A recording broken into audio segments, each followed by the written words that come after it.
Hello guys, இன்னைக்கு நம்ம HTML ல உள்ள வீடியோ டேக் பத்தி தான் பார்க்க போறோம். ஸோ வீடியோ டேக் அப்படின்னு சொல்லி பார்த்தோம் அப்படின்னா நம்மளுடைய வெப்சைட்டுக்கு வேற ஒரு வீடியோவோ இல்லை நம்ம ஃபைல்ஸில் ஸ்டோர் பண்ணியிருக்க வீடியோவோ எப்படி நம்ம எடுத்துகிட்டு வர்றது அப்படிங்கிறத பற்றி பார்க்கலாம். ஸோ இதுக்கு என்ன பண்ணலாம் அப்படின்னா வீடியோ அப்படிங்கிற டேகை வந்துட்டு ஓப்பன் க்ளோஸ் பண்ணிக்கலாம். ஸோ இந்த வீடியோக்குள்ளே டேகுக்குள்ளே தான் சோர்ஸ் அப்படிங்கிற நம்மளுடைய இதை கொடுக்கணும். ஸோ இந்த சோர்ஸுக்குள்ளே பார்த்தீங்க அப்படின்னா 2 டைப்ஸ் கொடுக்கலாம். ஒன்று வந்துட்டு SRC அப்படின்னு சொல்லி மீன் பண்ணிக்கலாம். இன்னொன்று பார்த்தீங்க அப்படின்னா டைப்பு அப்படின்னு சொல்லியிருக்கு. ஸோ இந்த SRCக்குள்ளே நம்ம என்ன கொடுக்கலாம் அப்படின்னா நம்ம என்ன வீடியோவை கொடுக்க போகிறோமோ அதோட நேமை இங்கே இன்க்ளூட் பண்ணணும். ஸோ இந்த இதில் நான் ஏற்கனவே பார்த்தீங்க அப்படின்னா list.mp4 அப்படின்னு சொல்லிட்டு ஒரு வீடியோவை இன்க்ளூட் பண்ணியிருக்கேன். ஸோ அதை எடுத்துகிட்டு வந்து நம்ம இங்கே கொடுத்துக்கலாம். ஸோ இந்த நேம் இங்கே கொடுத்துக்கலாம் list.mp4 அப்படின்றத கொடுத்துட்டு இந்த டைப்புக்குள்ளே அது வீடியோ அப்படின்னு சொல்லி கொடுத்ததுனால லைக் வந்துட்டு MP4 தான் அஃப்கோர்ஸ் நம்மளுடைய வீடியோவாக இருக்குமே.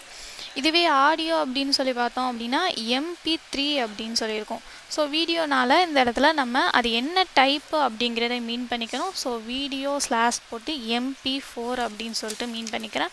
ஸோ இப்போ நான் சேவ் பண்ணிவிட்டு ரன் பண்ணி பார்த்தோம் அப்படின்னா நம்மளுடைய அவுட்புட் பார்த்திங்கன்னா இந்த வீடியோ வந்துட்டு இந்த இடத்துல கிடச்சிரும். பட் ஆனால் நம்மளுக்கு எந்த ஒரு ப்ளே ஆப்ஷன்ஸோ எதுவுமே இருக்காது. ஜஸ்ட்டு வர ஒரு இமேஜாக மட்டும்தான் இருக்குமே தவிர வீடியோ நம்மளால் ப்ளே பண்ணி பார்க்க முடியாது. ஸோ அதுக்கு என்ன பண்ணணும் அப்படின்னா இந்த வீடியோன்றதுக்குள்ளேயே பார்த்திங்கன்னா கண்ட்ரோல்ஸ் அப்படிங்கிறத நம்ம கொடுக்கணும்.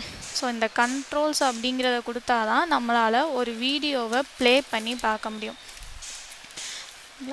கண்ட்ரோல்ஸ் அப்படின்றத கொடுத்துட்டு இப்போ நான் சேவ் பண்ணிவிட்டு இப்போ நான் ரன் பண்ணி பார்த்தேன் அப்படின்னா என்னால் வீடியோவை ப்ளே பண்ணி பார்க்க முடியுது. அண்ட் வந்துட்டு என்னெல்லாம் இருக்குது அப்படின்னு சொல்லிட்டு இந்த இடத்துலையும் பார்க்க முடியும். இதுவே சவுண்டை இன்க்ரீஸோ டிக்ரீஸோ இதுவும் பண்ணிக்கலாம். இதுவே ஃபுல் ஸ்க்ரீன் வேணும் அப்படின்னாலும் வச்சுக்கலாம். அண்ட் வந்துட்டு டவுன்லோட் பண்ணுறதுனா பண்ணிக்கலாம். இல்லை ப்ளேபேக் ஸ்பீட் எதுவும் வச்சுக்கணும்னா அப்படின்னாலும் பண்ணிக்கலாம். ஸோ இதுதான் பார்த்தீங்க அப்படின்னா வீடியோ டேக்கில் உள்ளது. வேறு ஒரு வெப்சைட்லேருந்து வீடியோஸ் எடுத்துகிட்டு வரணும் அப்படின்னாலும் இந்த SRCக்குள்ளே அந்த வீடியோவுடைய லிங்க்கை நம்ம கொடுத்தாலே போதும், நம்மளுக்கு அதுவுமே கிடைக்கும். இதுவே என்னோடய ஃபைல்ஸ்குள்ளே இருக்கிற வீடியோவை நான் எடுத்துகிட்டு வரணும் அப்படின்னா நம்ம ஏற்கனவே ஃபைல்ஸில் வந்துட்டு வீடியோ ஸ்டோர் பண்ணி வச்சுட்டு ஸோ அப்புறமும் நம்மளால் பண்ணிக்க முடியும். Okay, thank you.